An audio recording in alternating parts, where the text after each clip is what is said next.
जमिनीच्या वादातून प्रेमाच्या जाळ्यात अडकवून आता खून करण्यात आल्याची घटना घडली आहे। उत्तर प्रदेशातील जमिनीचा वाद होता। भिवंडीमध्ये बोलावून हा खून करण्यात आलाय। तरुणाला प्रेमाचं नाटक करून बोलावून घेतलं।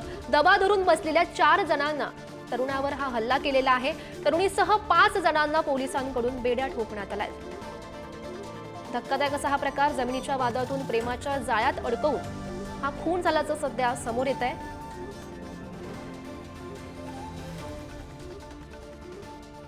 कैफ की गर्लफ्रेंड थी, आरोपी कैफ है, तो उसने जो है यहाँ पे बुलाया हमारे भाई को, बुला के उसको जो है ये भिवंडी में जो है उसका मर्डर किए।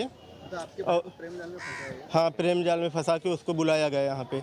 और ये लोग मतलब कैफ लोग सब लोकेशन भेजे थे उसको। तो लड़की जो यहाँ पे लेके आए हमारे भाई का पूरा सर फोड़ दिए थे और बहुत दर्दनाक मतलब मारे थे उसको, पाइप से और पत्थर से, रॉड से। हम यही चाहते हैं कि हमको न्याय मिले और इनको सख्त से सख्त सजा मिले। या संदर्भात अधिकची माहिती जाणून घेऊयात। आमचे प्रतिनिधी मोनिश गायकवाड सध्या आपल्या सोबत आहेत। मोनिश, काय नेमका हा प्रकार आहे? कारण प्रेमाच्या जाळ्यात अडकवून खून करण्यात आल्याचं सध्या समजतंय।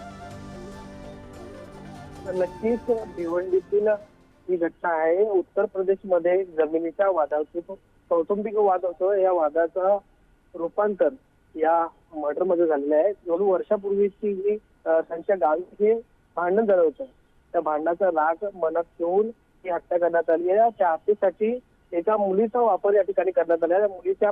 मुलीला त्या प्रेमात अडकवून त्या मुलाला मुंबईहून भिवंडीत बोलावलं गेलं आणि बोलावल्यानंतर त्या भिवंडी पाईपलाईन रस्त्यावर हा एक ज्या ठिकाणी कुठलीही वर्दळ नसते अशा ठिकाणी त्या मुलाला बोलवलं आणि त्या मुलाला बोलवल्यानंतर या आरोपीने दबा घालून बसलेल्या या आरोपी त्या ठिकाणी आले व त्याला बेदम मारहाण केली। मारहाण केल्यानंतर त्याच्या डोक्यात दगड मारलं आणि त्याचा त्या ठिकाणी मृत्यू झाला।